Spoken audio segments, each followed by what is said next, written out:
seconded by Dawn. Any further discussion on that? Okay, all in favor? Aye. Aye. Approved. Okay, item number 2, adoption of the minutes from the last meeting. Is there a motion to approve the minutes from the last meeting? I'm happy to do that too, unless someone else wants to. Okay, David and then Maureen seconded. Any comments, edits, corrections?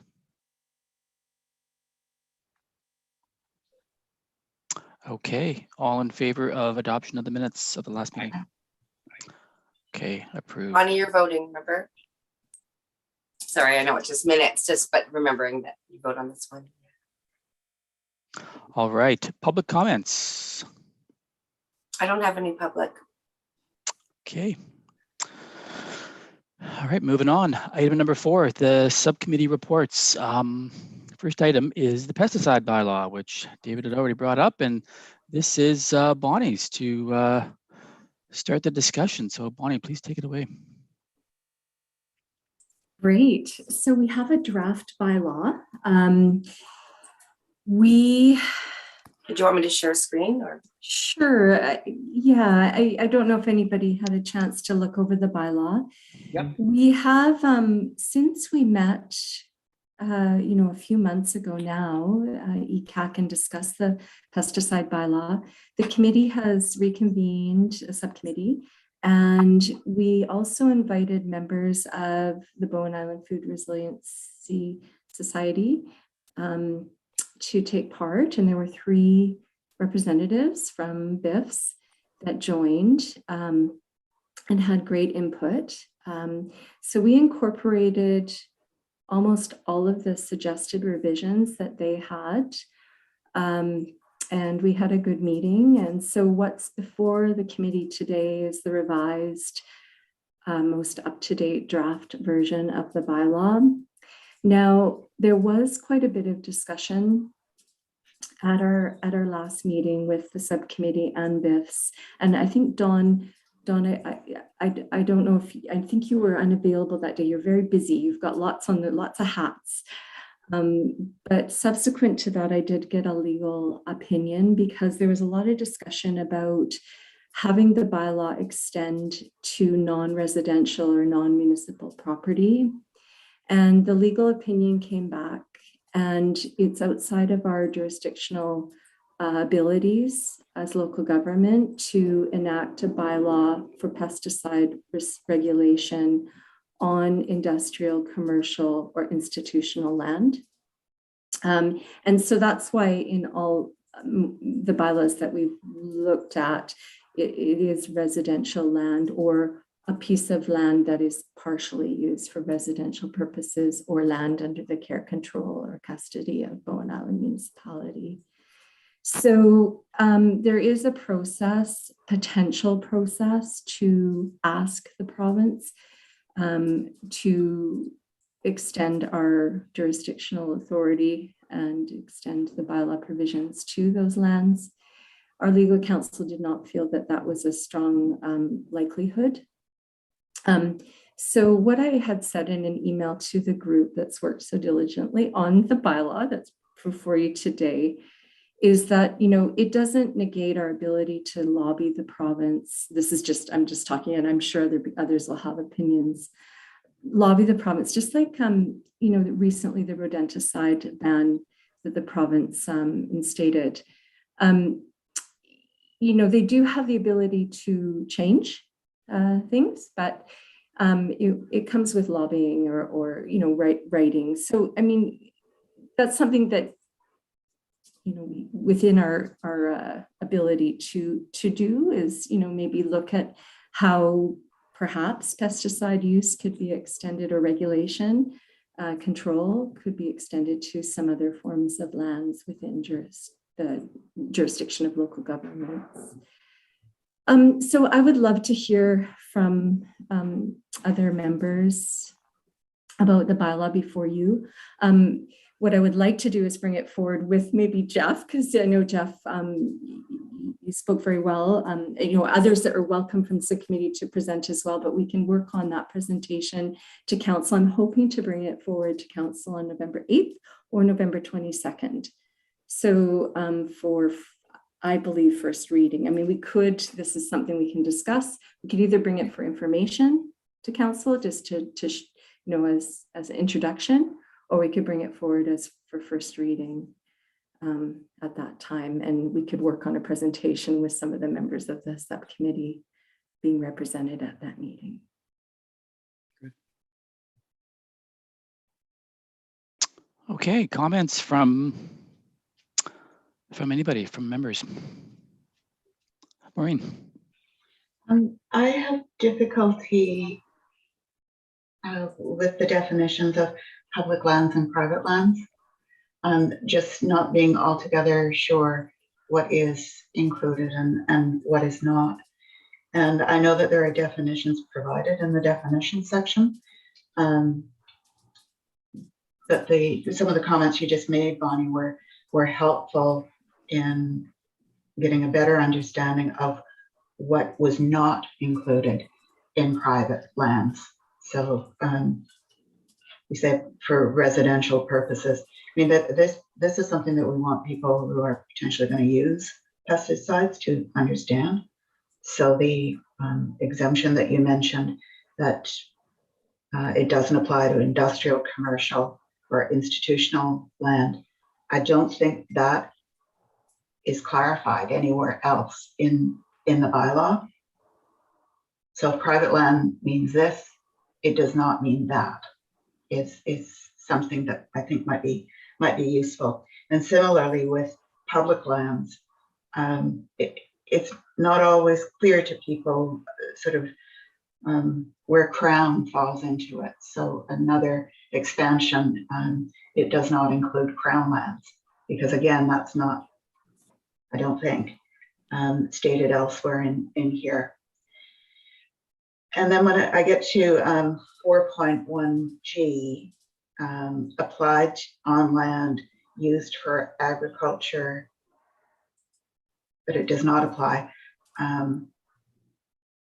to land that's used for agriculture, forestry, transportation, or public utilities.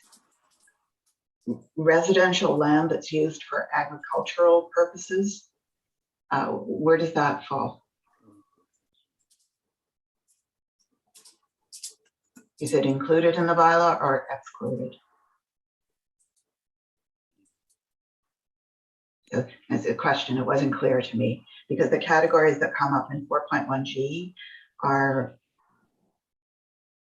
not used elsewhere in the bylaw, I don't think.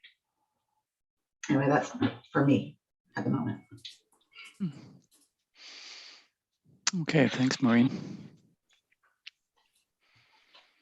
That could be some room there for some clarification, especially on that last item with residential, property that's owned, that's used for both agriculture and residential uses. Yeah. Okay, further comments? I've got, that last point that Maureen raised is really an interesting one. I didn't think of that. So, so if I'm like, I grow food in my backyard, I'm assuming as I can't use any of these pesticides, and I don't want to use them. I don't want other people like me to use them. So the clarification around that, like in our land use definitions, Bonnie, agriculture, backyard agriculture is agriculture, isn't it? I think. Yeah. Yes, it is. Yeah, and you know what? I think I'm going to have to do it. So thank you so much for raising these points, because the Right to Farm Act could fall into place. So I really have to delve in and make sure that that's very clear, whichever way it falls, like if you are exempt or if you're not. So I'll definitely do some research and Okay. And Maureen's other points, like the land I'd have to go back to where I was in the bylaw, but I'll just remember roughly. The land under the jurisdiction or something like that of the municipality. Remember in the bylaw that we recently did, that includes more than what people think. Like it includes quite a chunk of land, the beaches and so on. Isn't that right, Bonnie? It's not just a land that we happen to own that we might be sitting on. It's a land that is under our control. Yeah, so the jurisdictional boundary being out to 300 meters from Yeah, so I think shore. that's a little bit of explanation in that one. And as Maureen said, this doesn't apply to the Crown land. So yeah, I think this is fantastic work. I'd love to have it come forward at either of those two meetings. Nothing's really time constrained here, so it depends on whichever agenda has a bit of time, I guess, November 8th or November 22nd. I don't know what other changes people want, but from as far as I'm concerned, with that little bit of clarification, I'm happy to go forward. And I think first reading is quite appropriate. Yeah. Yeah. So that's it from me. Thanks. Jeff, I think Michaela's got her hand up. Yeah, Michaela. I just wanted to check in on the municipal lands. Does that also include the areas that are subject to the DPs, the riparian areas, the 30-meter setback? Okay.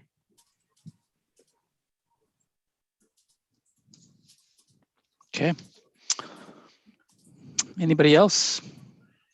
Just a quick comment. I'm quite impressed with the amount of work and study that's gone into this proposal, and I think those clarifications or recommendations that Maureen made are excellent in terms of just being very, very clear about what it is. But I think the sooner we get into first reading, the better. Mm-hmm. I had a review and this morning, and I didn't see anything else from my perspective that I thought needed to be addressed. So thanks for the points that were brought up so far. How can we go forward with approving what we have so far subject to some further clarifications? Is there a procedure there that we can accept this at the committee level? And the proposed recommendation there is saying that it's supporting bringing it to council as presented and amended. okay. And then I have, I think Bonnie has clear notes on the amendments. We agree that we can trust staff to apply those. Sure. And can we say bringing forward to council for first reading, perhaps? Specific. Okay, that's staff, bring forward. Perfect. Yeah, the wording was clumsy anyways. Forward to council for first reading. Oh, and then you already have the legal review. Is that correct? The recommendation we had. No, I don't have legal review of the bylaw in its entirety. So I always like to get that done as well. So I can make the changes and then get it out for legal review as soon as possible, and so that we can get it onto one of the agendas in November. So it's committee support staff bringing forward to council the draft bylaw to regulate pesticides as presented and amended at its October 6th meeting for first reading subsequent to legal review. Okay, that sounds right to everybody. Is there a motion or an approve or a mover? I'm happy to move, but I think a non-council mover would be better. Okay, I saw Dawn's hand up there. Happy to move. Anna Michaela. And Michaela second. Okay, anything else on this? One question. Maureen? So it does not apply to the golf course That's correct. because that is commercial. So what is this? It's non-residential anyway. Non-residential. Do you know what the zoning is? Or Oh, I did know. I think it's Daniel. yeah. I can't remember. I can run out and I can get it. But There he Daniel, is. Do you have your land use? Do you have your land use bylaw or your map there? I mean, it's a CD zone. CD, yeah. But it's not used for residential purposes. Any portion of it, of that lot that the golf course resides on. There's no residential there. Yeah. And I believe looking further into the zoning, I don't think that was in that particular CD zone, and I might be incorrect, but I thought that it didn't have residential as a permitted use within that particular CD portion. I might be incorrect, but It would be good before it comes to council to sort of pin all that down. for sure. Yeah, that was my understanding, though, that it is considered non-residential, but I'll clarify that. And I also wanted to say that Carla right now, together, she's doing the work and we'll be editing kind of a little brochure, information pamphlet about the bylaw, very high level, but just something that can accompany the bylaw.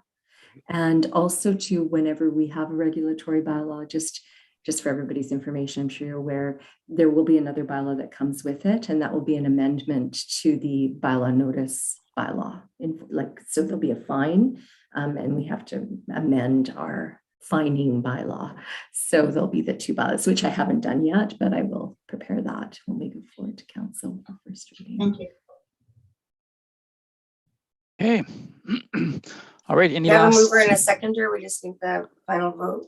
Yeah. Okay. All in favor? Bonnie, you're a Okay. voter. All right. Carried. Great. And so Bonnie, yeah, and I'm happy to work with you on a presentation and engage the other members of our subcommittee as well too. So. All right. Mr. Vice Chair, you're also happy to, we thought your presentation back, a couple of months ago was so fantastic. You're happy to take part in that again? Yes, I'm happy. That's a bit of a dramatic memory or remembrance of my presentation. But anyway, I'm happy to participate in the presentation. Yep. Okay. All right, moving on. Under item number 5, council referrals, hazardous areas, development permit areas. And to you, Daniel. Excellent, thank you. Let me just start a presentation.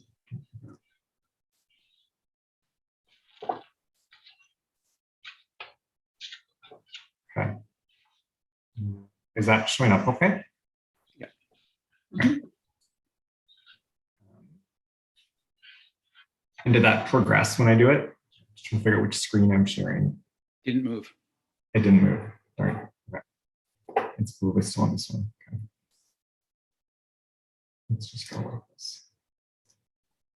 All right. So we'll go this way and you can just see all the bits. So by way of background, Bowen Island's official community plan identified a steep slopes development permit area.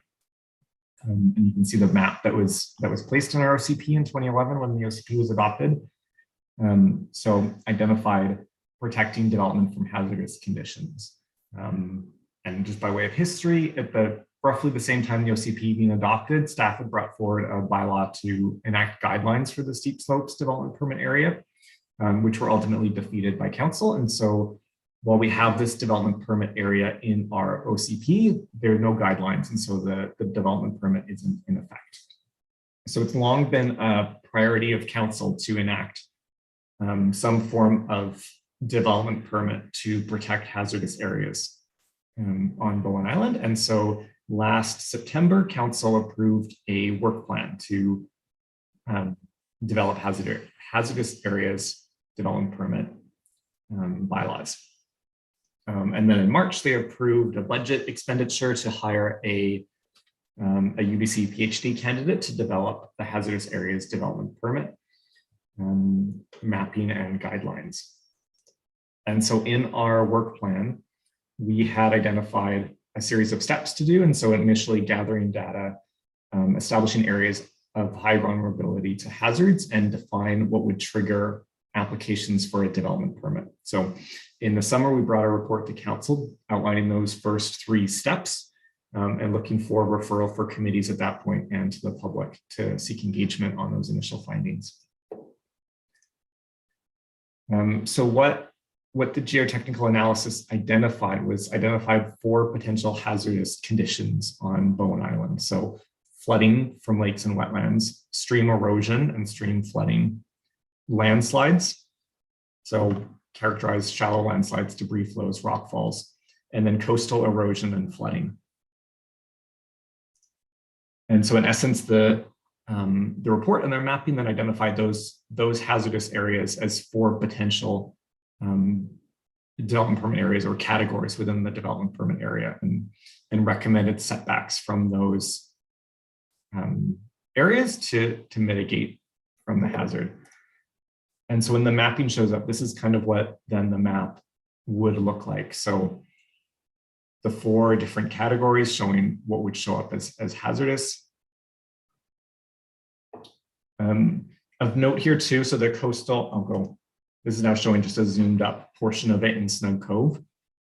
And what this mostly shows in Snug Cove is that 4th category, the coastal flooding erosion. So what Mike, our PhD candidate, had looked at was the risk from coastal flooding and coastal erosion and the effect of sea level rise that may take place. So he looked at not just what's the current sea level and what might flood from that in like a king tide or king tide with high winds, but if we elevate the sea level rise, so we define the flood construction reference plane.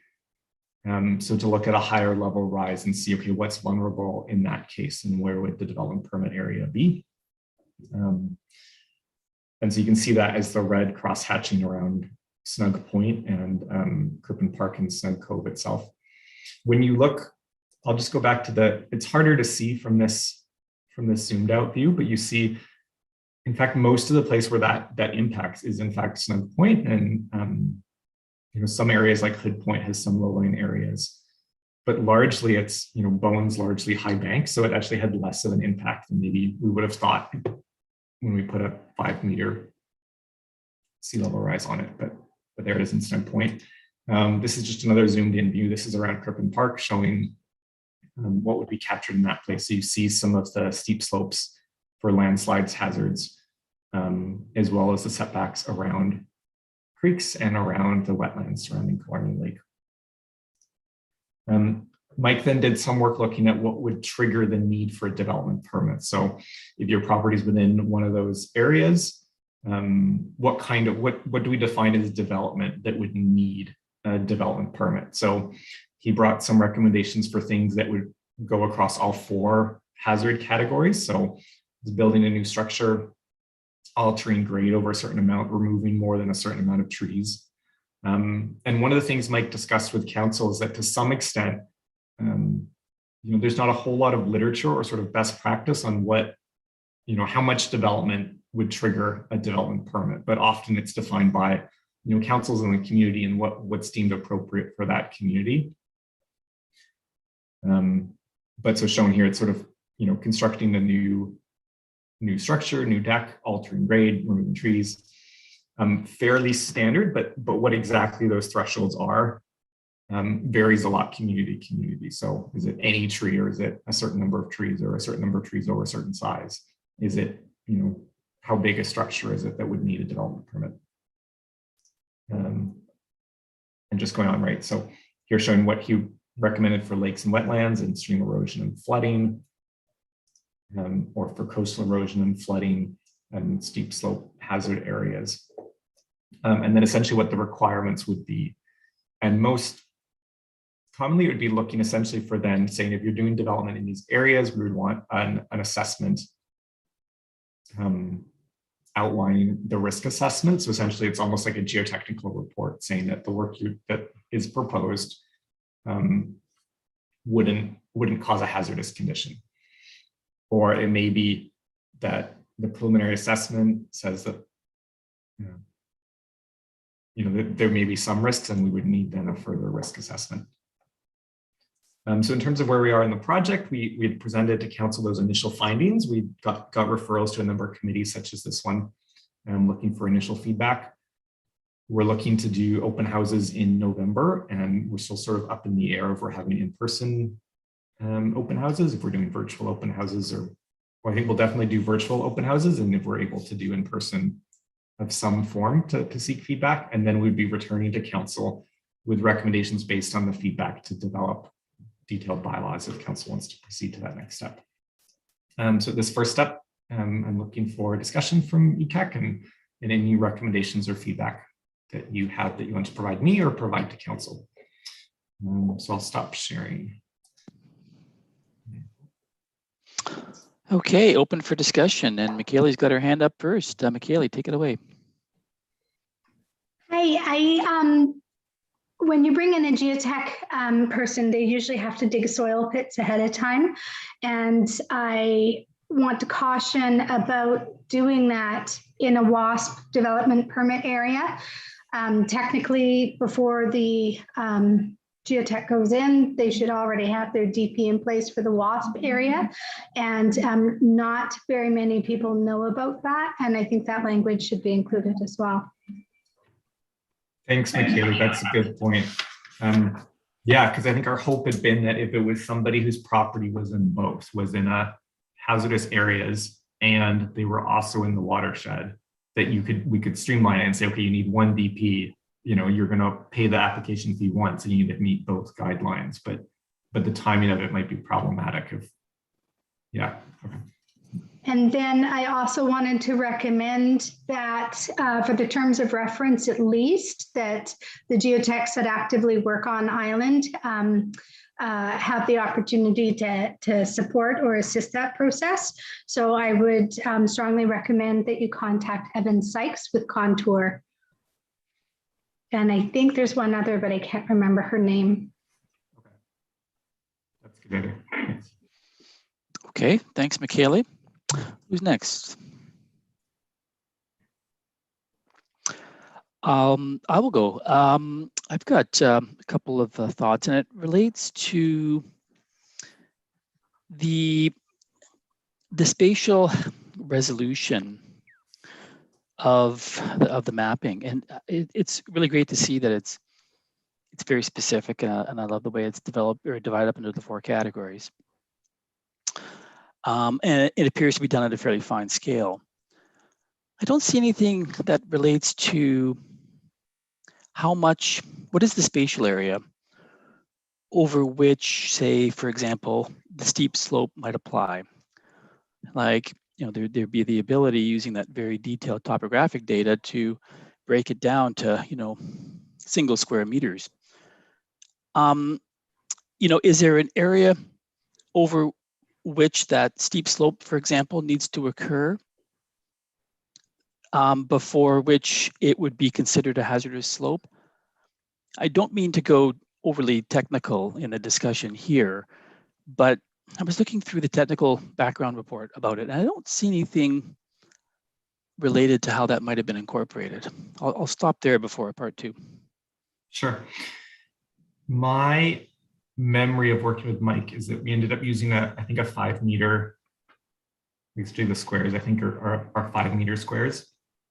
And I think in my memory is we had the data to do 1 meter squares of resolution to do it that detailed, but at a certain point, if you're within, you know, like I think the original OCP map had like 30 meter resolution, and people thought, okay, that's not right. That's not very detailed. And it's like you could be 20 meters away from something steep, and it's pretty different versus, you know, if you get down to 1 meter, it gets, well, one, it's almost hard then to like ground truth where a tree is. Someone else to cut down a tree, and you're trying to then place, well, where's the tree in relation to these 1 meter squares?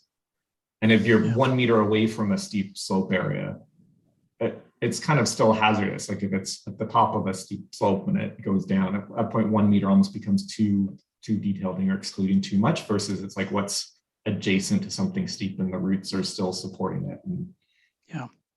So then I guess then that implies then that if, you know, a hazardous development area is an area where the slope threshold, the average slope meets that threshold, whatever that number was, I forget, over a 5 meter area, essentially. Yeah. So, and what I'm wondering is that from a geotechnical perspective of what is hazardous, like, or does that steep slope could it be hazardous over a 2 meter distance, or maybe it has to be over 10 meters before we have a real concern about a landslide or slump? Right. or something like that. Yeah. Michaeli. And to piggyback on that point, the hazardous tree removal in areas like this, Daniel and I've been talking quite a bit about the qualifications of people to do hazardous tree assessments within ravines and close to riparian areas. So to streamline the process as well, looking at that area, if they cut a tree and how that works in a hazardous slope, and whether or not now geotechnical is going to be required on top of that. Mm-hmm. Okay, that's a good one. I think. Please go ahead. Oh, I was going to say, I mean, yeah, for that specifically, I mean, I know the DP trigger was right now is proposed as like more than one tree. But otherwise, I guess you're right. Like if you were in a hazardous, like a steep slope area and a SPIA, and you're taking out a tree, the list of people that you're going to require gets longer for sure.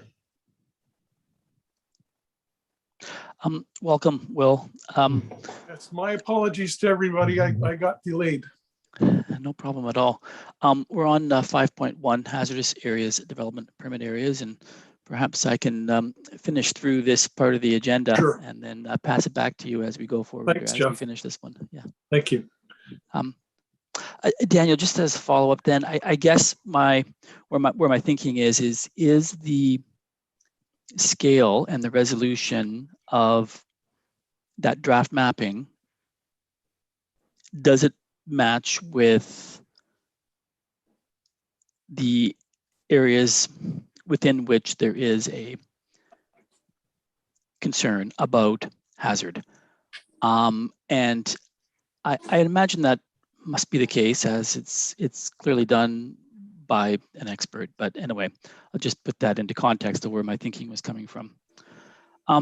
Now, kind of related to this with the resolution of it, as you mentioned, it's generalized to a 5-meter resolution, and each of those pixels is a square. And because that slope within that 5 by 5 meter area would be an average, it's conceivable that a building footprint or something might just go in 1 or 2 meters into that pixel and may not truly be on a steep slope or a hazardous area, or even a wetland setback, for example, even. Is there a mechanism by which the developer, landowner, property owner might go through to be, I don't want to call it an exemption, but for a site-specific assessment that says, what's proposed doesn't apply, or is that what the geotechnical engineer has to do? So. Yeah, I mean, some of that probably goes into what we actually end up drafting, like what's in the bylaws. Like I know our current DP for the watershed and streams has a list of exemptions, and I would imagine this would end up with exemptions as well. But some of it, does become, if we have a 5-meter square and we say, okay, this is hazardous. If you want to do development within here, you need to do the risk assessment. And they say, well, no, it's not. And we'll do a geotech to say that it's not a hazardous area. It's probably then at that point 6 of 1 if it's like, well, that's probably what you'd need for the DP anyways. Like probably how the DP would structure is like, okay, do a risk assessment and show us. It's like, this is flagged as potentially hazardous. Do a risk assessment, and then we'll say it's not. And at that point, whether they're doing that to say it doesn't need a DP because it's not at risk, or they're just saying this is to fulfill the DP requirements. It's a little simpler than, I guess, to say, well, I'm exempt because it's not a risk. But we've sort of already captured it and made that development do a further step. Okay, thanks, Daniel. Okay, next, Bonnie, please go ahead. Daniel and I have had some discussions about blasting. And so I'm just wondering, just in areas that aren't identified as hazard areas, there's still maybe water resources in those areas. And I guess right now we don't have any mechanism to request any information about blasting. And so I guess I'm just looking at the other side of things, is that could blasting, I mean, people have anecdotally said, maybe blasting here might affect water resource here. Could it create hazard blasting? And I'm just wondering if there's just a general question. I mean, I know it's not the scope of what you're presenting today, perhaps, but I think it's worth mention that blasting does really alter the landscape and has the potential to affect water resources and other attributes. Yeah, It's and I just a know general comment. Yeah, like as part of this project is to look at a site alteration bylaw as well, and that's sort of more defined as triggered of like, okay, if you're moving, X amount of dirt around essentially on the site, it's like you need a permit to do that. When we look at examples of those, they tend to be, well, yeah, they're defined by some amount of, land alteration, whatever the scale is. And then they tend to be more like technical in nature. It's like, okay, you need to show a plan for what you're doing, get the permit, have some sort of safety mechanism in place, but it's not so much saying you can't do it as like, this is how it's regulated, that we're making sure it's done in a safe way. Or, I guess right now it's like, well, we control it in terms of if it's in a watershed, identified watershed, it would need a development permit. And if it's blasting for a house site, we would require excavation permit or a building permit before we proceed. But it's sort of the land site prep, driveway building, those aspects of it currently aren't, we don't have like a regulatory mechanism for it. Okay, thanks, Daniel. Kaylee, and then Will. Bonnie's point then also suggests that there might be another opportunity for creating hazardous situations with respect to construction or development, with respect to sediment and erosion. So if you end up developing an area and creating a steep slope, and then you end up with erosion off that slope, it can create a slip hazard. And so there may be a need to have a mechanism in there to revise the mapping to include those areas that may be created later on. Okay, thanks. Will. I'm wondering too, if Bonnie doesn't mean when she's talking about water, is talking about groundwater as well, because blasting can alter the flow of groundwater and may actually affect neighbors' wells and that kind of thing. So I think that's an issue that has to be really considered about blasting, especially in the geology we have, which is multi-fractured bedrock that no doubt will change in adjacent rock to blasting.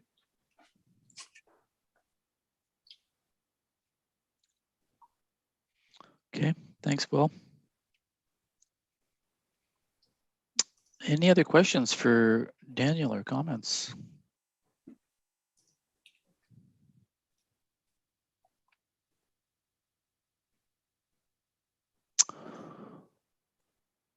Okay. So Steph, do you want? were you able to capture the comments adequately as This they is were put definitely out? one of those meetings where I'll be reviewing my notes. There's a lot of industry terms in here that I'm going to need to go through to clean up. I don't know if I can get it onto a resolution now, unless you guys want to do it on big screen. I mean, Steph, I guess I would say I'm okay just with comments at this point.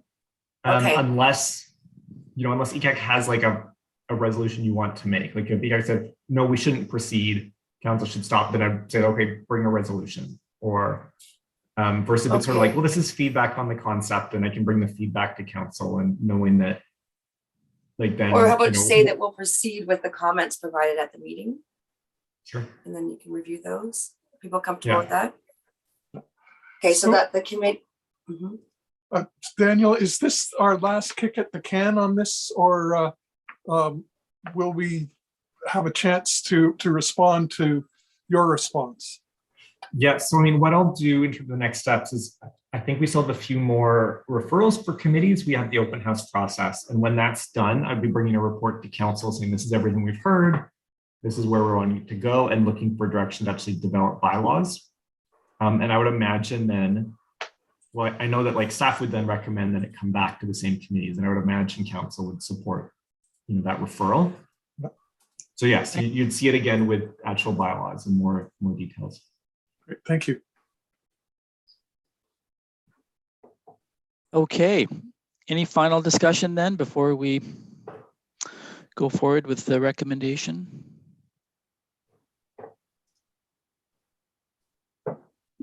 Okay, all right. Steph, then I guess it's Yeah. as written in the agenda. Or I just said that the committee support the proposed hazard areas development permit area as presented at the October 6th meeting with comments provided. Okay. Is there a mover? Dawn, and second, Will. All in favor? Motion carries. Okay, well, that's great. Thanks very much, Daniel. That's very interesting, and good luck with the process going forward. Mr. Chair, is it appropriate for me to pass this off to you now that we're done item number 5? Sure, and thank you for doing it so magnificently, Jeff. Magnificent, right? Okay. Mhm. I think we're on action items now. Yep. There are many. Let's see, what pages are those actually? It's item 7.1. So it'd be after I can read them. Send comments on the pesticide bylaw, done. Include pesticide bylaw subcommittee, include McKaylee in that subcommittee. That's done. Done. Good. Staff call Kim Stevens regarding climate conversation. Done. Reach out to Garden Club for collaboration. Done. Review the island plan alongside the ECAAC terms of reference and look for alignment. I know you all did that. And then we've got 2 items for this agenda, but one will be on the next agenda. So I think we're done. Thank you, Steph. So we're now moving on to business arising from minutes. That's And the so- work plan. Yep. And I'm going to pass that on to Bonnie, who is the dynamo working on that. Well, I must admit, I haven't been to like a dynamo, but because I haven't started. What I'm thinking, maybe could we go through the 2021 work plan and just see where we're at with that, and those items that maybe need to be carried over to the 2022. Brilliant. Yep. A good start. Along with any suggestions. I know I have one suggestion for the 2022, but I'm assuming we're going to have a meeting in November, so I can work on 2022 work plan between now and then as well. Okay. Great. So I'll do a screen share. Yep. Just to pass on to Steph, I'm working off of an iPad, so I can't see all the people at once. So if there's somebody that's got their hand up, could you mention it if I miss it? Because they might be off to my right or left on off the screen. No worries, for sure. Sorry for interrupting, Bonnie. No problem. I'm just gonna, Bonnie, I'm just gonna read. Okay, share.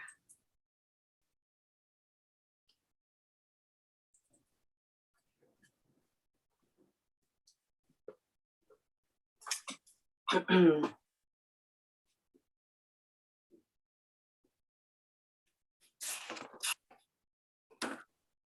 There you it is. see? Took a while.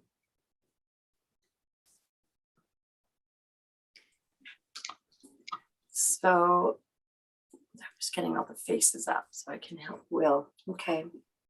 I guess what I Um, can, thanks, Steph. That's great. That's good. Perfect.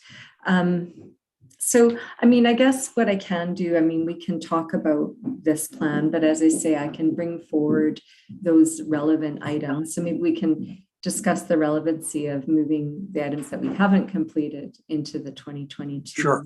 plan. Because I can see under the first, the Water Conservation Initiative, that we didn't create any signs this year to promote water use consciousness. However, we had a climate conversation that did touch upon drought tolerant and native plantings. Yep. So I think maybe that will be relevant next year, Yep. the research and create signs to promote water use.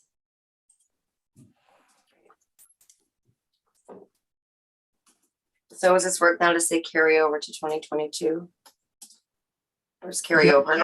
Yeah. And consider- about that B one, Mhm. would it be, what does the committee think about doing another climate conversation on the same topic? Because it's something that is ongoing, and there's new people and there's people that will have missed it the last time. Just asking about that. Don? Yeah, I think it's a I great. see David's got his hand up. Oh, David, you're muted. Got it. Thanks, Will. Yeah, it was a really good session, but we've got it taped, and we should find ways of showing it again. I mean, I forget how many people were on it. I don't know, probably around 30 or something like that. I don't know how many people have seen it since then. Probably a handful. But it was, it was really very good. So I'd like to, rather than sort of trying to work on another one and having another 30 people see probably a similar kind of presentation, find ways of getting that more widely distributed. I don't have any ideas as how to do that, but it would be nice. Look, I mean, I read them. I'm wondering if we could advertise it to be shown at a certain time, in spring or something like that, and make it available through the Muni website. Yeah, we could do a social media blast about it when it's relevant, like in the spring, as you said. Yeah. Will.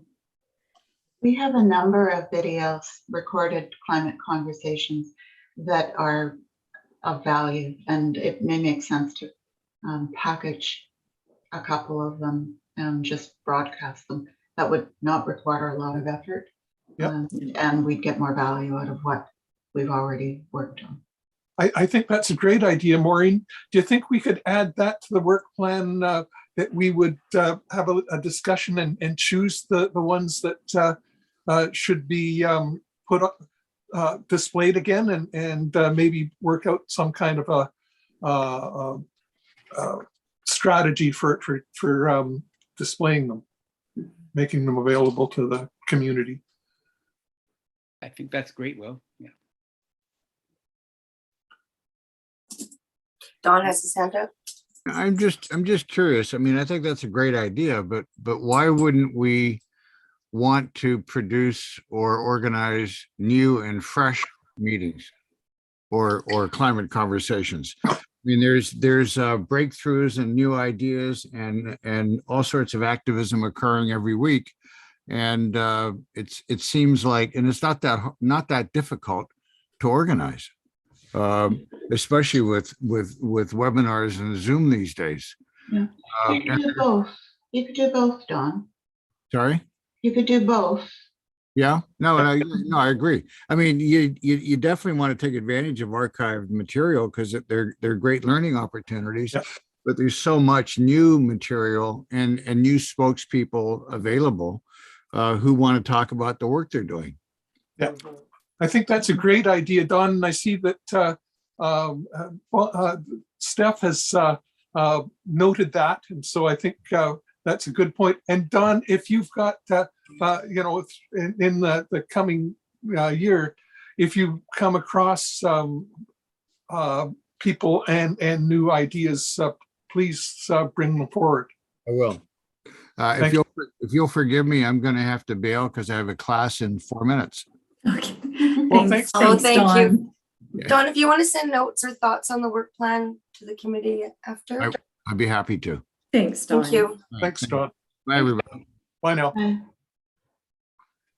Yeah, just following up with Don's thought there, it would be nice, like, you know, there's other aspects of water conservation. Even the difference, and I can't remember, but there's like things like front top loader washers as compared to front loader washers, you know, like there's these little gems, things that's sort of what I was hoping to have, like things, bring it right home. What can we do? Kind of that speaks to another agenda item that we're going to be having at this meeting, but I would, definitely another climate conversation in the spring or early summer about water conservation, and we can flesh out what that looks like. I think that would be a great idea. Yeah. I just checked the viewership on that water conservation session, and it's had 49 views, which is not a lot given that there were 30 plus in attendance. Yeah. So I think we might be looking at some ways of increasing awareness of these. Yeah. Okay, Bonnie? Great, thank you. I think the next item, Steph, the transportation item. I think that's sort of ongoing. So I think we continue to liaise with BIMTAC. I think that's ongoing. I think BIMTAC's been quiet because no one's traveling. Yeah. And the e-bike options, we haven't really done that yet this year, and now we're moving into winter. So I would propose that we carry that over. I agree. I've actually done some of that personally, having just recently converted my old Toyota Echo into an e-bike through the Scrap It program. So there's your climate conversation. Yeah. Mm-hmm.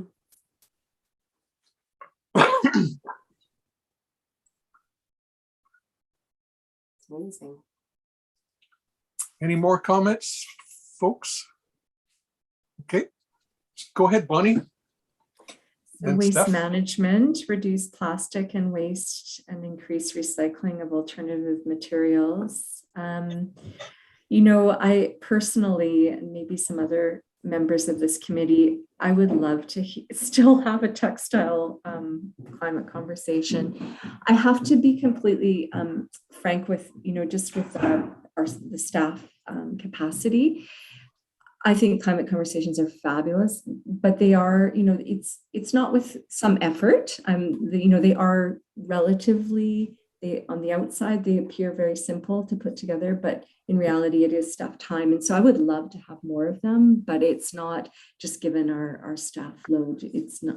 So I think we had 3 this year, which is, I think, realistic. So I don't know how others feel, but I still would love to have one on textiles. I just find it's an area of a lot of waste. Yes, the CBC had a good documentary about that just recently, and I'm stunned by how much waste is involved there. It's mind-boggling. Yeah, or maybe it's, again, like just talking about zero waste more in general terms and having some specific elements of what zero waste looks like, especially if we start working on the composting, on island composting. Part of that strategy is to talk about like reducing our food waste. So maybe it's just like a good climate conversation on what is zero waste? What does it mean? I think that's probably a good idea, Bonnie, and it could spawn some future climate conversations like the textile and some other ones that would follow in years to come. Metro Vancouver might have an existing webinar or session that they could deliver to us. They've done so much work on this and have their big, what was it, think thrice about your clothes. So maybe that's something. Can I volunteer, David? Sure, I know I've worked with, well, I worked on the whole zero waste thing when I was at Metro Vancouver for years and years. And I know they did a big textile, they've done work on their annual meeting on that, on fast fashion and the problems of fast fashion. Yeah, there's lots of stuff we could do there on food and on textiles. Plastics is much harder because it's a really complicated area, but there's a whole lot of stuff. And interesting, you know, Mary Beth is doing that work on circular economy. Like the real solution to a lot of this is a whole circular economy side and business of making things so they can be repaired and buying things that can be repaired. And it's a really kind of complex area, but pretty important. It would be nice to find a way. I mean, I take Bonnie's point about it's a lot of work to do a climate conversation, and then we got, you know, maybe 45 people involved in it in the end, and those probably 30 of those 45 people probably already knew all that stuff anyway, you know, the kind of true believers. It would be interesting to try to think of ways of, when we're doing a big effort on something like this, whether there's textiles or plastics, whatever it might be, of finding a way to make it, you know, to reach beyond the converted kind of thing. And I don't have ideas right now, but I think it would be a valuable exercise to think of, you know, how do we, if we're going to put a lot of work into something, how do we make it cover get a lot of traffic? And I don't have any simple answers. But yeah, David, I was on one of the podcasts that I listen to regularly. One of the things that the principals in that podcast did is they ended up hiring a digital media specialist as the person that would find ways of broadening their reach. Yeah. And I'm just wondering if that's something for, you know, in a future budget sometime for the Muni is finding some expert that could advise us on ways of doing this. I wonder if Maureen has some ideas on that. You seem to be pretty savvy in that social media stuff. So yeah, I'm not sure we would need to do that. Yeah. Well, I think it's more of a listening exercise that we need to do. You know, what are people talking about? They're talking about heat pumps because they're thinking about next summer when heat dome 2 is a possibility. Yeah. So, you know, taking the lead from, you know, people who are trying to figure out how to organize a Zoom meeting, and there's some local expertise, and there's probably a supplier or two that'd be happy to come into the picture. I think that might be more useful and less expensive as a strategy. Yeah, thank you, Maureen. I think I really like that idea. I have certainly heard a lot of buzz about heat pumps, and you know, in my neighborhood, we're there's a lot of people coming by our house asking about our heat pump now too. So Yeah. I'm thinking about the sustainability tour that the old Bowen and Transition used to do. That was a heck of a lot of fun and had a lot of involvement. I mean, they focused on different things, but they organized it, and it got people out of the house and inspired by something that they could actually see. yeah, I think that's another great project we should contemplate in this coming year. And I think part of that would be what partners in the community could we work with on that? Yeah. So that would be under which category? Waste management is what we were in. Good question. Own category, sustainability. Sustainability. Community-based climate action. Yeah, it's a community lab.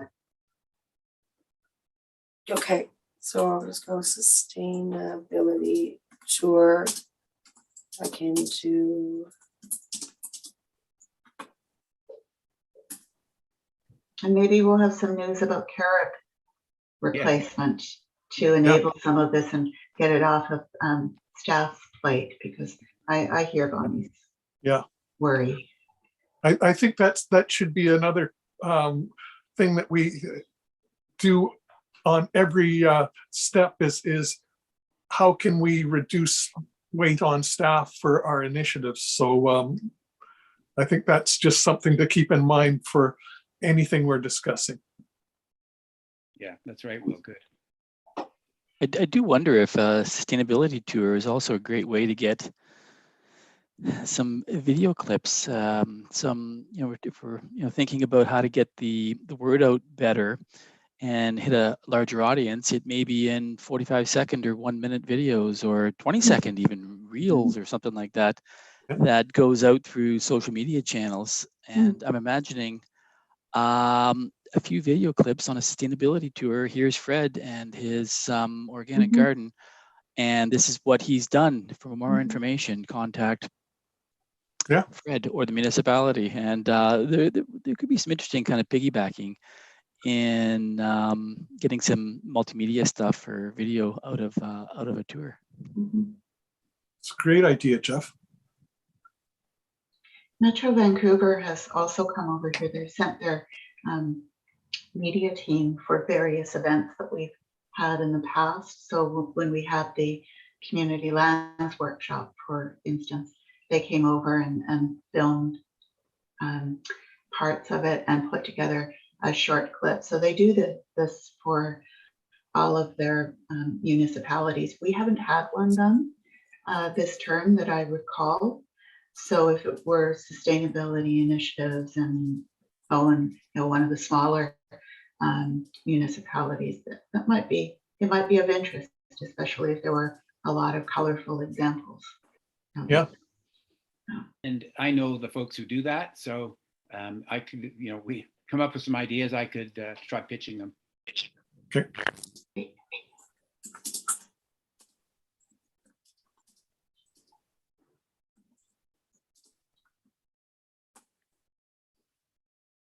Great, that's a new initiative, and that sounds great. And I don't foresee there being a budget that would have to be added. I think any costs incurred with this initiative could be absorbed in the operating budget of the Parks and Environment operating budget. So that's good. Yeah. Okay. So do you want to go back up to where we were? Yeah. Yes, please. Okay. So the zero waste climate conversation just is more general now. What is zero waste? Is that where that landed? Is that where you guys landed instead of being specific about food? I think so. So just to be clear what we're doing here, we're not looking at what we want to do by the end of this year. We're looking at what we're looking at 22. Okay. Yeah. from what we've done. Yeah, So we- and I'm definitely open to any more suggestions between now and our next meeting. So I'll take out what's been done and I'll add the carryovers into our fresh plan for 2022. And I'm open to any ideas to add in, and I can bring forward our draft 2022 plan to the November meeting. Great. I have an idea I want to add in, but I'll wait till we finish going through this and then I'll bring it up. Great. Okay, Dave. So Bonnie, what's next on the list here? That's Just the a Maureen. question. Maureen's got her hand Yeah. up. Just with the on-island compost facility project, Bonnie, do you have, assuming this proceeds, do you have any sense of what this committee's involvement would be at this point? Well, I know that all along, even in our grant proposal, we did talk about concurrent education about zero waste. So that's one component about the food reduction. So that is one component that definitely this committee could be involved with. I don't know, like as we get into the nuts and bolts, it will be, you know, looking at the project management and, you know, applying for appropriate licenses and all those sort of logistics. But I think really what I see is that this committee, I think Carl and I could present the project and come to the committee with questions, because inevitably there's going to be questions. I want this committee to understand the scope of the project, what we're actually producing, all the details about the finished product. So I think I foresee this committee being vital in a sort of a supportive and supportive role, advisory role to some extent.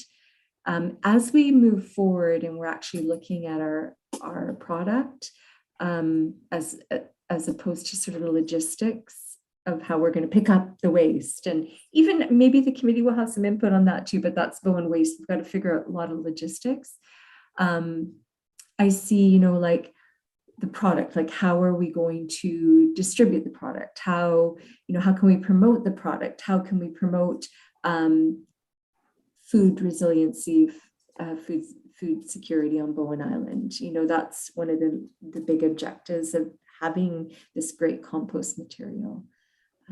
So yeah, I think more will be revealed, but I think in the early stages, I really want the committee to be brought up to speed what the project entails and really utilize the committee's knowledge and expertise and thoughts. Thank you. Okay, so we're leaving that one in. Could I just ask, just on that, in terms of timing, let's say everything is just fine and we start implementation of this and we get the grant, we start moving at the beginning of the year. Is it sort of a year or so, Bonnie? Or, I mean, I'm thinking, would this be part of 2022 or is it really 2023? When we're I would say probably realistically, I mean, we will start with just the layout of what the timelines are, you know, planning it out, the site prep, all the logistics. So there won't be a lot, I think, in 2022 as far as actual tangible actions, but that the committee could be involved with. It'd be more definitely like sort of at the staff level and sort of the I know you've got a lot of work. the upfront stuff. So, but it is an opportunity to keep the committee, you know, informed. Sure. Okay, thanks. Where we're at, and so that can be sort of disseminated to the community as well. You know, just it's important that more people, you know what's going on. I hope that that's how it goes in 2022. So, yeah. Water conservation done, transportation done, waste management, you've got a climate conversation and continue to support compost. Carry over. This middle one is create a community question and disseminate. Still jazzed on that.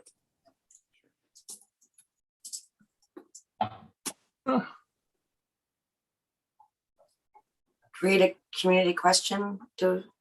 Is that still exciting project for 2022? Or that can, I see McKaylee's got her hand up. I think that ties into the pamphlet that Maureen shared recently and was thinking about maybe creating something similar for Bowen.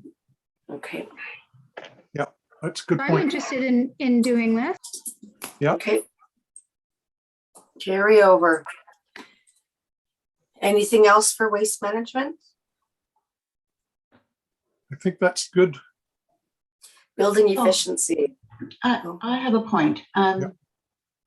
David earlier mentioned Maribeth's work with Circular Bowen.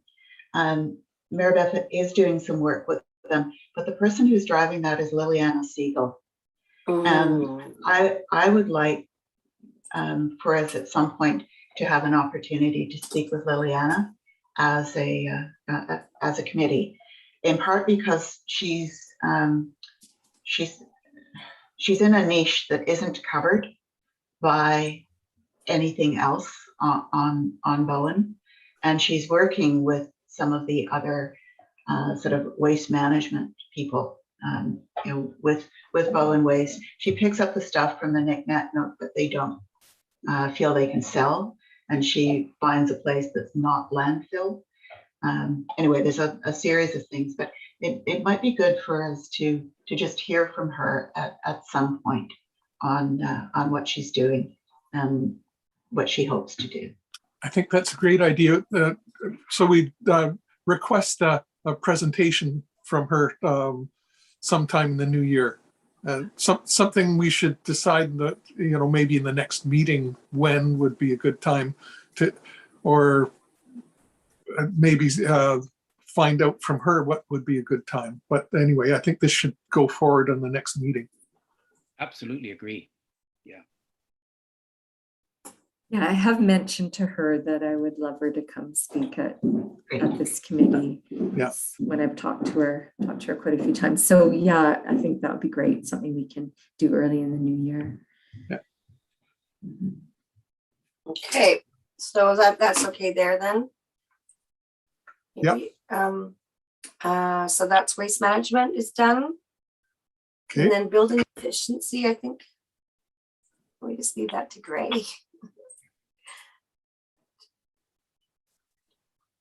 Oh, heat pumps. Yeah. So let's keep that or put ongoing on that. Okay.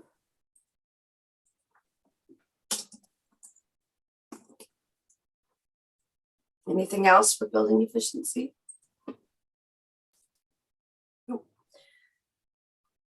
Preserve natural. Oh, I thought you were raising your hand there, McKaylee. Okay. Preserve natural capital from stresses related to climate change. Definitely. Support conservation initiatives and assist with developing environmental. Okay, ongoing. Review and comment on bylaws, ongoing. Ooh, pesticide regulations. Yeah. Strike through anybody? All right. I must say, congratulations to Bonnie on the hard work that she. Well, I'm just looking, it was a collective effort for sure. I just put it into the format of bylaw, but it's really been a great process working with the subcommittee. Yeah, it was a great group. I really enjoyed doing that. Yeah, and I'm just looking at our timeline that we developed, and it's pretty good. We're keeping. Yeah. Oh, this one. So good that you want to scratch it out. Yeah. Encourage retention of tree canopy and permeable surfaces for rainwater retention. Leave that, I guess. Yeah. Liaise with Parks and Trails members to support environment-related parks plan initiatives. Continue. Okay. I do foresee in 2022, just knowing with planning like Daniel's presentation today and knowing that there's some other policies and potential bylaws coming forward, I think the committee will have quite a few reviews coming up in 2022. So that will keep us busy. Community-based climate action, encourage community-led climate action. So we added sustainability tour. Yeah. Administrating the grants. So I guess we'll just put a question mark beside that. Yeah, but that's not going away, but not, we don't know what form it's going to be in. Yeah. Okay. We don't like multiple punctuations. So we'll just put one there. Right. So that's kind of in question now. So that's the code, Bonnie, when you get this. Oh, Okay. okay, so that's it. Okay. Thank you. Great. Thank Just you put an so action to much. send ideas. David, so didn't you much. have something else that you wanted to bring up that was separate? Yes, yes, I do. So if you look at, I guess you can see this, you know, our Yeah. council's plan, and in priority B1, strengthen our infrastructure and ecosystems through municipal actions. Action number 2 for the climate action program, through the Environment and Climate Action Advisory Committee, continue to implement the climate action strategy. Now we have a climate action strategy, and I just wandered through it this morning, and there's a whole lot of stuff. Remember how we organize? I could do a screen share if you want. Sure.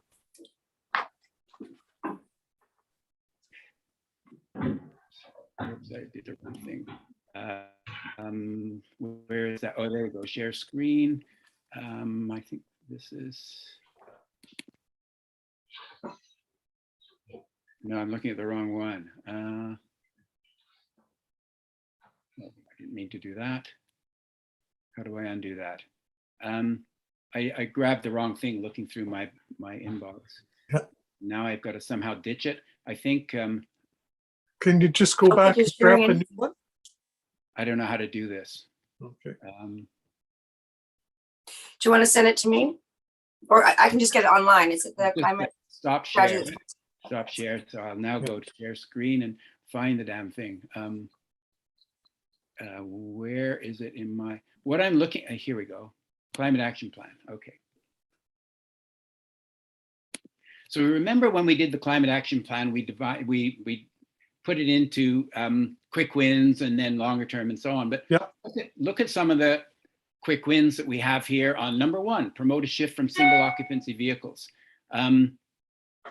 For new development, set a policy to cluster homes near transit routes and facilitate the growth of shared transportation solutions, and require amenity packages that contribute to alternative transportation options. Well, this is a quick win. Have we done anything on that? No. Add an e-bike with visible branding to set and so on.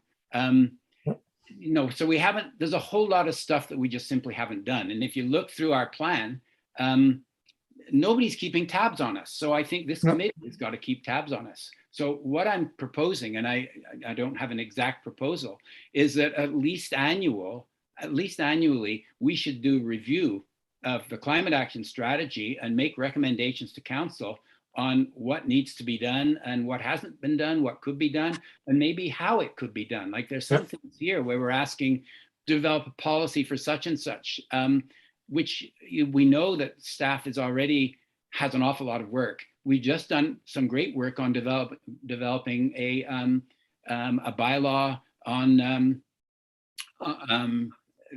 the work that we had today. You know, we could try developing some of these things if needed. So I think we just need to have a look, at least an annual review of our climate action strategy. Where are some of the gaps? What are things that could be done that wouldn't be hard for staff to do? And maybe there's some things where we could try taking on that load. So a review and maybe some sort of an implementation assistance strategy. Thoughts? I really like that, David. The first thing I'd say is annual wouldn't be enough, I think. I know. I would say, you know, my first thought is quarterly, so that we can, we'll stay on top of it too that way. You know, if we just do it once a year, we'll think about it and then not not come back to it for another year. I don't think that's good enough. So my suggestion is quarterly. Okay, good. And Michaela's got her hand up too. yeah, Michaela? I was just going to say that maybe it's something that we take those quick wins and put them into our action plan or into that table we were just looking at. Excellent point. I think it might be something like that, Michaela, but it's not as easy. We've recommended a bunch of things, and some of them are, well, naturally, none of them are easy. If they were easy, they would have all have happened. And so it's sort of doing an assessment of, okay, that could have been done, but it wasn't. That wasn't done because it was really hard, but we could help. It's sort of looking at it in a systematic kind of way to figure out how could we move forward on this by nudging municipal staff, or by doing something ourselves, or by going and finding what someone else has done to achieve this result. And maybe finding partners to help it get done. None of it's easy. So if we slap it all in our work plan, a whole lot of it won't get done. It's figuring out what can be done, how it can be done, and so on. Maureen, you've got your hand up. Yeah, I wonder if we could look at this at our next meeting. Just have a list of all of the quick win points, and then have a discussion about why didn't this happen? Yeah. What were the barriers, and then make a call as to whether they truly are quick wins. Yeah. Yeah, I think Bonnie's got her hand up too. Yeah. Over to Bonnie. Yeah, sorry I might have stepped on your toes there, Maureen. No, Sorry. I'm good. I really like that. I like having the list of the quick wins. And we also have the SEEP. So the SEEP is coming forward to council for information. And in that, it has the short-term initiatives that are, that are desired. And so it's almost like extracting those out as well. And I really feel that this is the plan from staff, and I know with consultation with Councillor Nicholson and Hawking is, we want the climate action program, right? That's the overarching umbrella. And I really feel that the SEEP is sort of an informative document that can inform the strategy. So I really want to it feels a bit fractured. I want to bring those short-term initiatives that are mentioned in the SEEP into the climate action strategy. So it's not only just the quick wins, it's these short-term things as well that we need to, the climate action strategy actually needs to be revised, I believe, for sure. And it's a living document. It's going to continue to evolve. So, but I like the start of looking at the quick wins, and also I could make a list of the items from the SEEP that are the short term, perhaps, or we could just look at the quick wins.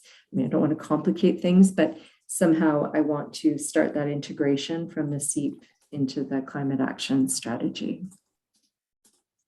Jeff, I see Maureen's got her hand up. I was going to ask Jeff if he had a comment, but Maureen's already got something. So go ahead, Maureen. I wonder if this might be an opportunity to have a joint meeting with Transportation Committee. And I'm not certain, because I'm not remembering in detail how many of those quick wins overlapped with transportation. Or maybe they could be like a delegation to do just the transportation bits. Anyway, it's a suggestion, doesn't need to be decided now. I was going to just see if Jeff had anything. I haven't heard from you for a bit, Jeff, and I think you've got a big brain there. So I like the idea of going through the quick wins, or as much as we can on the next meeting. That's great. The link with our plan for next year is, I think, to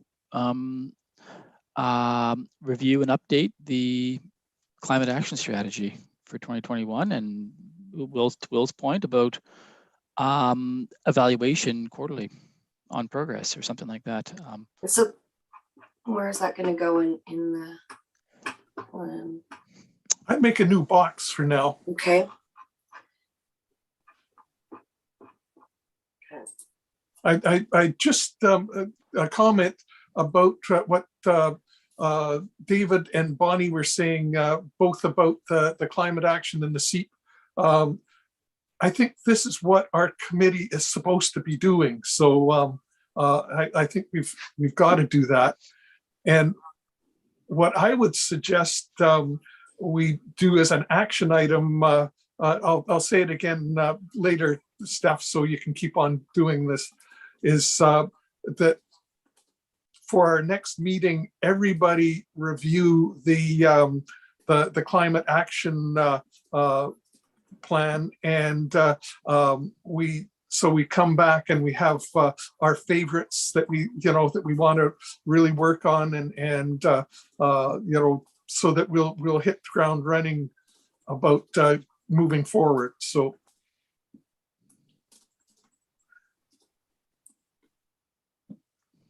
I know Steph can do 12 things at once. I don't know. I got it. Yeah, no Okay. worries. Yeah. Well, thank you. I got my hand up, but it's a comment on what Will just said. And I think that's great for us to look at that, look at the plan and think about it. And obviously the quick wins are important, but I want to raise one other issue for your brains when you're looking at it. I spent quite a lot of time on this issue on climate change and looking at what Canada needs to do. And there are two entirely different categories of things. One is that we look at all the policies we can to implement all the technologies we already know about and move as quickly as we possibly can to do that. The other is entirely different, because if we do all that, I've done a lot of work with I'm on the Metro Vancouver committee, and we've done a lot of assessment of what can be done. If you do everything that we know right now, and this is nationally, this is regionally, this is all over the world, the things that I've seen, you'll get about 70 to 80% there. There's 25, 20, 30% that we simply won't do. And it's because we don't know how to do it. We don't have the technologies, and we haven't got the ideas, we haven't figured it out yet. And so one of the other tasks that we have to do is to be doing things that allow long-term change. There was an interesting, there's a piece by an institute in Montreal that I just read today that says that the current federal plan is at risk of emphasizing a 2030 target and missing the 2050 target, because they do some things that create short-term wins, but they actually don't put you on the right long-term path. So what we need to do, and this is probably less of a problem for Bowen, but we need to be thinking long-term as well as thinking quick wins. We need to be thinking, what are the technologies down the road that we really need? What are the things we need to do that we might not do right now, but there's something we can do to get us on that path? It's sort of complicated thinking, but it's part of the job of figuring out how to address climate change. It's what can we do right away? What are the technologies we already knew? Let's get them into place. But what are some of the longer term things we need to think about? And are there any policies, any changes, any things that could help us get there? So sorry about that long-winded thing, but it's something that bothers me all the time. Yeah, I really like that point, Dave. The second point about what do you do about the 25-30% lump that's in the way? And I think another part of it's not just technology. I think it's maintaining ecological goods and services that are working to reduce carbon, and that's protecting our forest cover, protecting our eelgrass beds, and all that kind of stuff in our community. And so we can only work in the small community that we have, but we can set examples on how to do this right. Thanks, Will.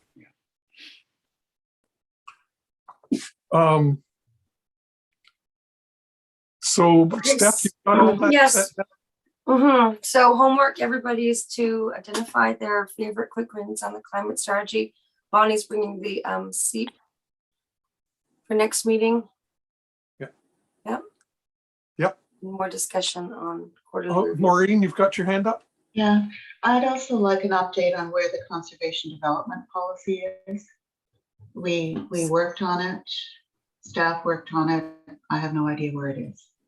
I can give a bit of an answer. I think I've talked to Daniel about that. I meant to, I can't remember.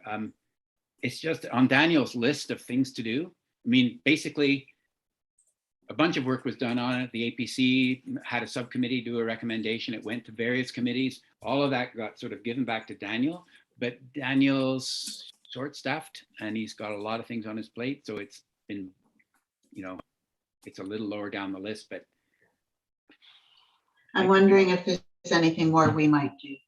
It was identified by every single person who ran for council in 2018 as a priority, and it's basically gotten stalled.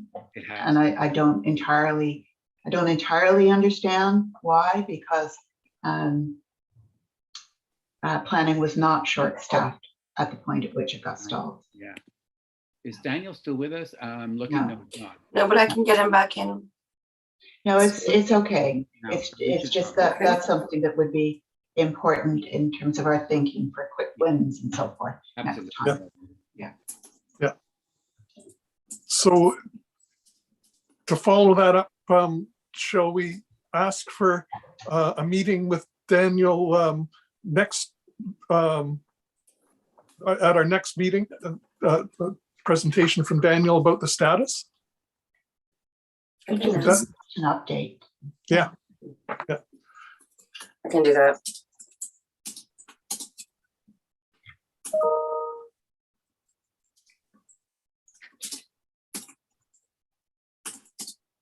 Okay. So everyone's clear on that homework then? Yep. Okay. And And then I do have a proposed recommendation here, but I don't think we need it. yeah, and Steph, could you, just because I know that people will have things on their computer someplace, but could you send the plan to the members as part of a reminder that we've got to Sure. review it? Mhm. Yes. Thank you. So yeah, it doesn't look like we need to follow up that recommendation. We're it's going to happen in a different way. Yeah, that's fine. Okay. So now it's the handbook. Okay. What a great document. So Councillor Nicholson, do you want to run with this? Sure. And so this handbook was produced for the district of Saanich, and it's a foundational piece that they use to launch their climate action series. And I sent a message just before this meeting that outlines the structure of their of the program that they're delivering.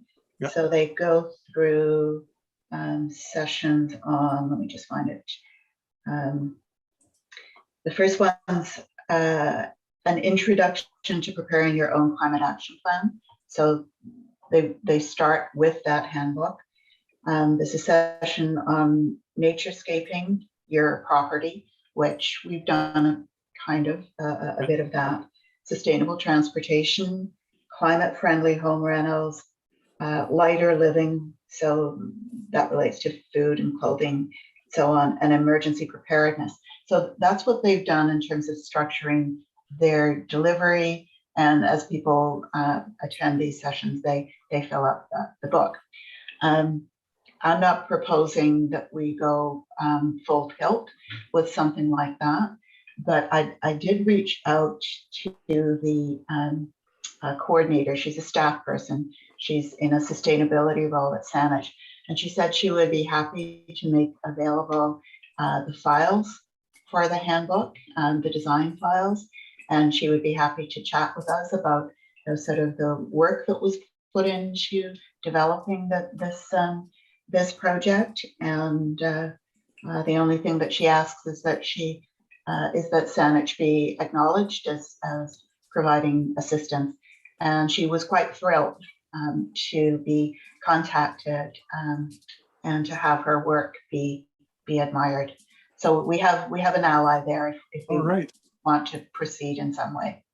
And that is such a big bonus to get the design files. That would save a huge amount of work for us to do.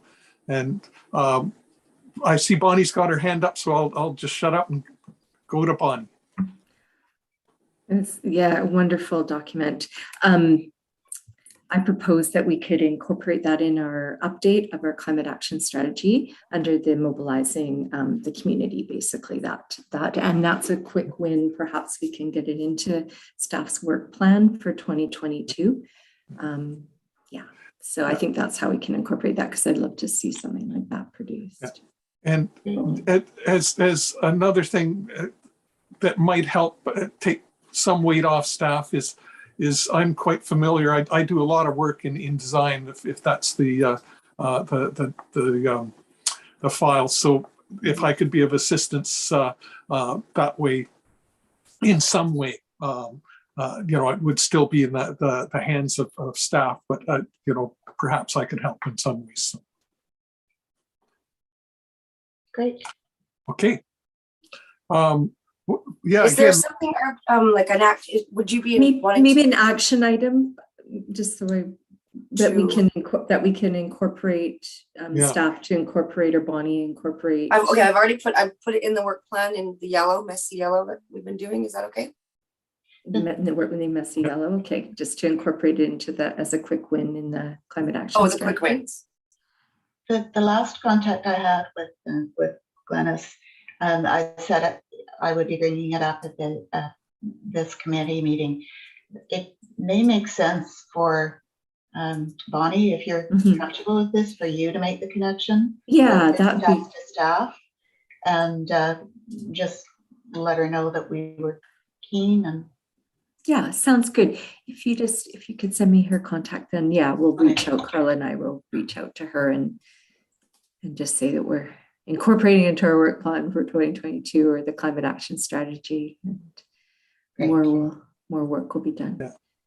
Yeah, I see that this initiative will have a lot to do with the point David had brought up of getting some of the climate action things going, because it incorporates a lot of some of the easy win stuff. So. Looking forward to that. So shall we move on to updates? We're all done on the Resident Climate Action Handbook. Okay. So will she come to speak, do you think, or that just a? I don't know. See where the conversation goes. Yeah, it might be easier as a Zoom, but for her. Okay. Staff updates, Bonnie. I'll be quick because I noticed that it's just gone by. This meeting's flown by. It's been great. So the Green Shores session, there is a level 1 Green Shores workshop on November 4th. And if anybody doesn't have the link, just let me know, email me, I can send it to you. You have to register through University of Island University, or anyway, it's through, and DG from the Stewardship Center is one of the presenters, and it's a really great course. Yeah, we actually have quite a few contractors signed up, 7. Oh, good. So we sent the link out to them first, because the people doing the work, they're the feet on the ground, boots on the shore.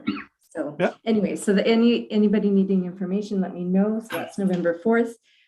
Currently, Carla is doing a covenant restoration event with IPS kids, and also I think some of the Children's Center little ones are going to tromp over there. So that's our covenant around Terminal Creek. So we're just restoring the bank there. There was some damage done years ago, and so we're moving some invasives, and Carla's busy doing that right now. Dive Against Debris event, which is really exciting. I am so happy that this event is coming back. Amber, the Underwater Angel, and Adam Taylor are putting together municipality. We're working alongside them and helping to arrange the event. And that's coming up soon, October 16th, Sandy Beach, from about 10 a.m. till 3. And we're going to have entertainment, acoustic music, some refreshments. We're going to have some speakers at 2 p.m. as well. So that, I mean, there's almost 7,000 pounds of debris that's been removed through those events. There's been a hiatus for 5 years. So I'm really happy that it's, especially with the eelgrass planting and everything that's coming on board. So that's happening soon. Sorry, Bonnie, what weekend is that? What weekend is that? October 16th. So yeah, it's I'll put it in coming my soon. calendar. Yeah, it'll be really fun. Yeah. Yeah. Everything and the kitchen sink, literally. Yeah. So climate conversations, they've been great this year. The last one very well attended. And then the SEEP, bringing that forward within the next 2 council meetings from now for information for council. And just that we've been treating some of the invasive species, some of the gorse, some of the hogweed. We haven't found any plants this year, so that's good. And we've been treating little tiny patches of knotweed.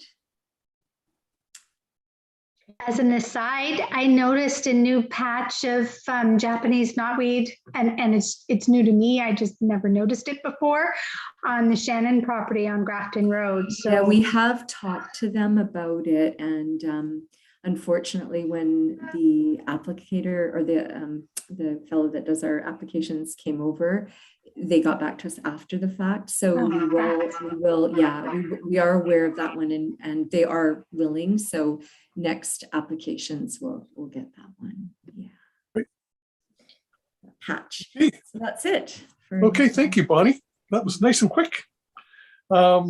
Committee and council updates. Councillors Hawking and Nicholson. Transportation, I'm just flipping through my notebook here to see when the last meeting was. I'm afraid I don't remember anything that we need to add, that I could add right now. Thanks. Okay. And the CDC, the draft community economic development plan is out for public feedback before presentation to council. So it's uploaded in the Citizen Lab website. And I've also actually put it on the CDC webpage, because the Citizen Lab is a little clunky to find it. And then it's also, we're not using Citizen Lab, we're using SurveyMonkey. So I will send a link to the CDC webpage as well. Great, thanks. Okay, parks, trails, and greenways. So the Clarny Trail is being built, or I guess Scott Moore was on site. So that trail will be completed within the next couple of weeks. He started at the tree work. I know, it's just so exciting. That is so great. Yes, it's really exciting. We just had to wait till after bird nesting season. Yeah. So some trees, some hazard trees were taken down there. Scott has started work building the trail.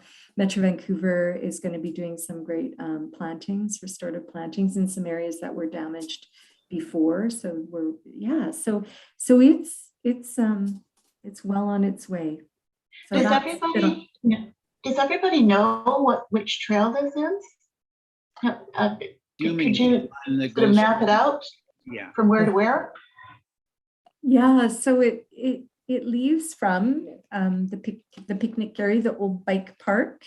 There's a trail that's one end of the trailhead, and it goes up to Lower Skid Trail. It goes through beautiful forest. Like it's just beautiful. So it goes through Metro Vancouver land, and then it goes through Crown land up to a Lower Skid Trail.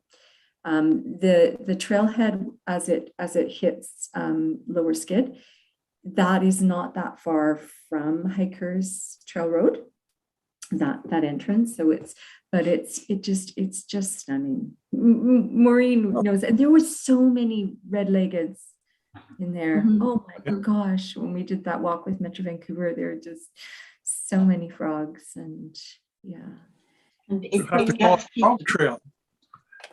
Go ahead, Mark. It gets people off the road, so they don't have to walk down Mount Gardner Road, and then up Hikers Trail, while they're holding on to their heart. This is a much more appealing trail. Well, I'm looking forward to using it. Yeah. Yeah, it's great. So that, and then I'm also working on a couple of easement agreements, trail easement agreements through private lands. That one's on Kate's Hill. We're going to solidify, do the final touches of one of the connector little trails from Village Drive down to Seaview Place. We're going to solidify that.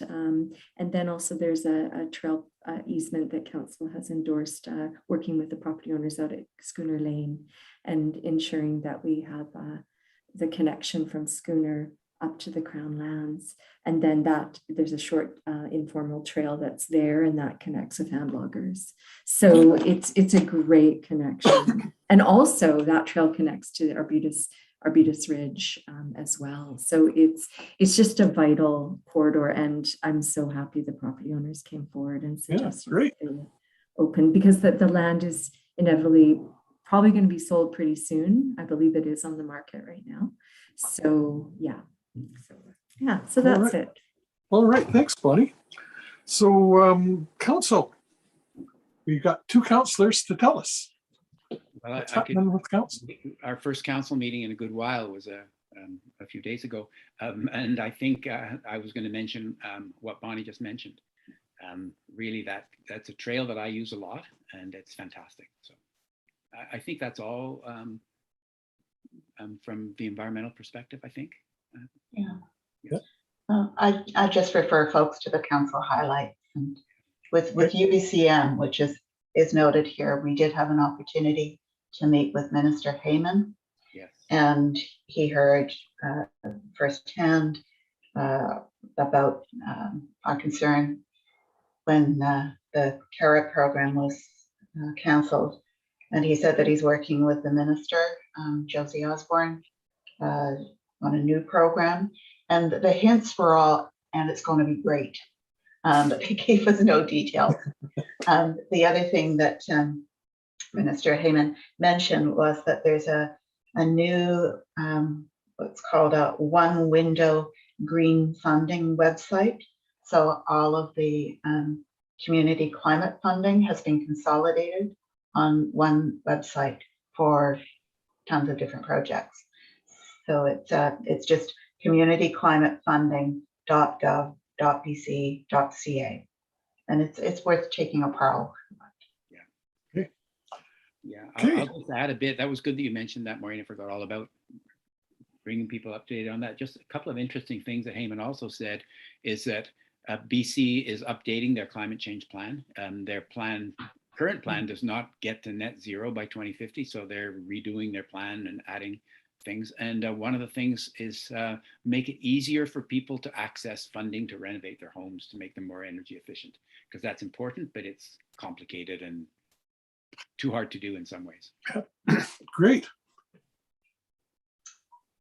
So that could be with referred to in the Residents Climate Action Handbook.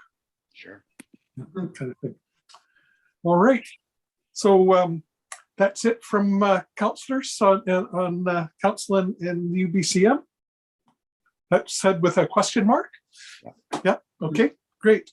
So the last. I just included the council meeting excerpt about the grant allocations and letter, just to have it for you guys in your record. Okay. Granted your recommendation subsequent to your last meeting.